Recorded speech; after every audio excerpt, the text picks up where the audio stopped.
Well, we're back for our fleet maintenance video. I have enough parts laying around that I have so much work to do. So I have brakes for that, an ignition for that. We got a new carburetor for that. First thing I gotta do is solder the correct connector for this ignition, and it makes it a little bit longer because it was kind of stretched out. That's sort of why I think it failed, but yeah, this only worked for about a day and then it melted it again. So I ended up fixing it later in the video. Give it a quick test.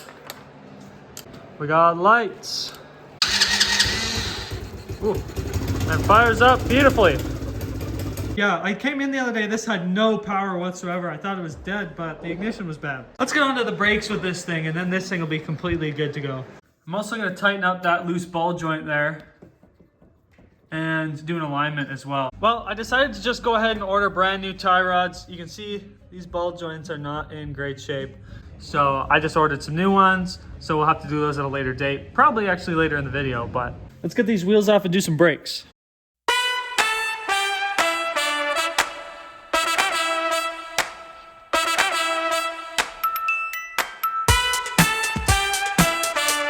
There we go, we got the new pads on. I had to do some modification because the hole for the dowel is bigger and it's got a little notch in it, and these didn't have the same thing, but they'll work just fine. I just had to drill it out, fill out the hole a bit bigger, and now they fit perfectly.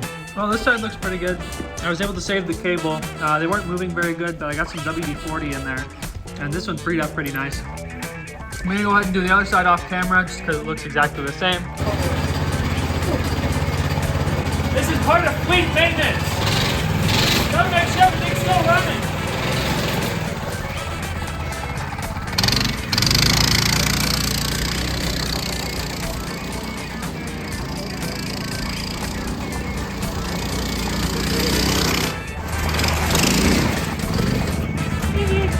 More maintenance. You can't let these things sit for too long. You gotta run them. There we go. It's running just fine. Goes, other scooter guy got his baby running. Donut, bro. We do donuts. Last time I rode this, I'm pretty sure I broke the shock mount, so.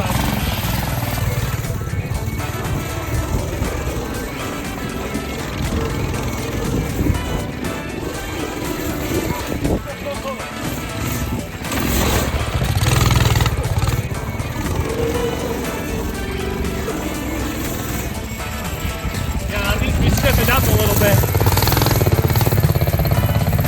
Brakes work good though. You can do a burnout. Yep, all time safe.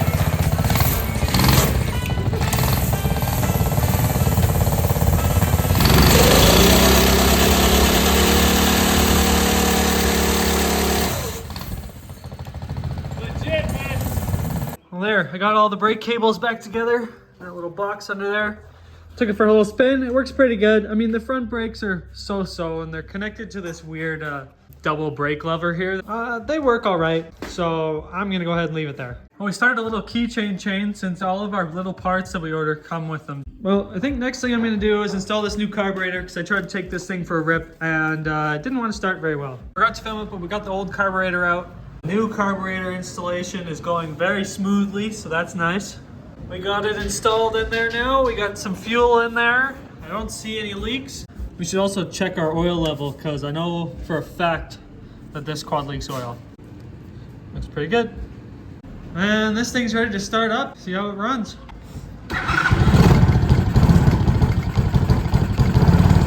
That's definitely better.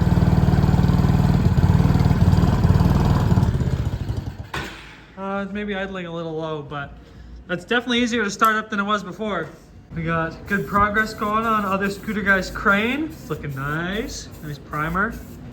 Well, we're back for some more fleet maintenance. My family came out today because they wanted to have a test ride and see what I do with my time, I guess. We're gonna go ahead and try and bleed these brakes today. So I got my vacuum pump. I'm doing this by myself. Well, turns out both those hydraulic brake cylinders were defective. This one is one that I tested just in comparison, and it works. So I couldn't get any fluid to come out of the banjo boat. I took the banjo boat out. No fluid was dropping below the reservoir into here. Fluid would not come out of the other ones, so they were getting returned. Some parts have arrived. We got the tie rods for this so we can do an alignment and fix those ball joints, and we have a new brake cylinder for this. Hopefully this one works because the last two were defective. Alrighty, next on the docket, our tie rods for this have shown up, and we got some more keychains for our keychain chain. We're gonna do this the easy way.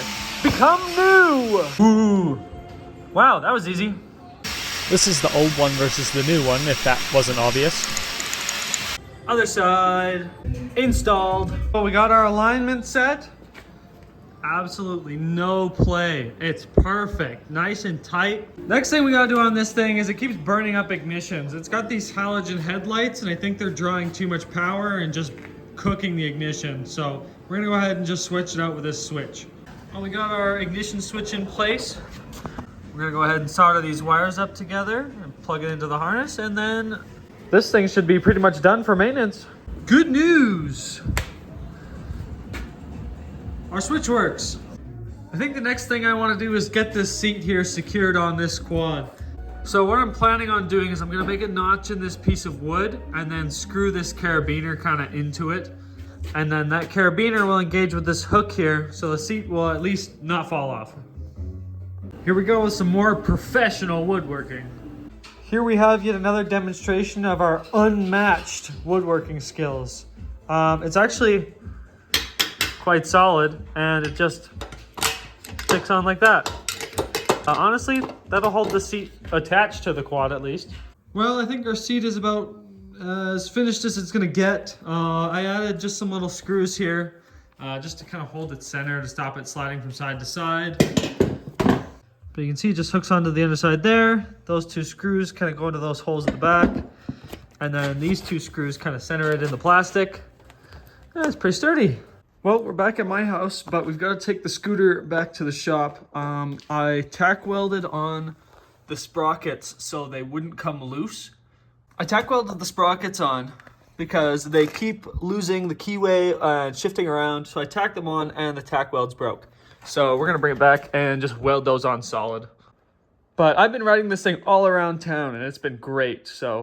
I also recorded a short on this scooter, but I'll talk about it now. I installed hydraulic brakes on this, which are much better, and a thicker rotor. So this thing stops on a dime, even with the trailer and extra weight. And it fits perfectly in the trunk of my 2001 Subaru Outback. Alrighty, we got the scooter in the shop. What I've done is cut a piece of keyway. It seems like the keyway's fallen out of this sprocket, and then it broke the welds. So I'm gonna go ahead and jam that piece of keyway in there, and then weld the whole thing up. And the bottom one won't line up, but I'm gonna go ahead and weld it up on both sides so that it won't move.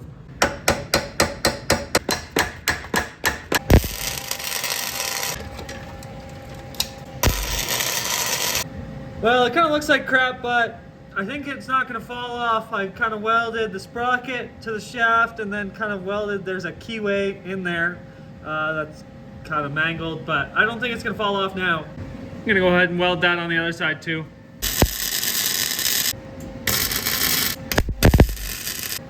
Hopefully that shouldn't fall off now. Well, that's probably all for this fleet maintenance video. I think this got a seat and brakes. That got tie rods and a new ignition switch thing. Scooter over there, got the sprockets welded and new hydraulic brakes. I think I did a short on that and not an actual part of the video, but I talked about it a little bit. And this one right here got a new carburetor. So I think that's about as much as I'm gonna do with the fleet maintenance video. I just had a bunch of parts lying around all at once. So I think I'm gonna go ahead and end the video there. I just had a bunch of parts I need to get put on things, and now our fleet's looking pretty good. So we're gonna go ahead and work on the next thing in the next video.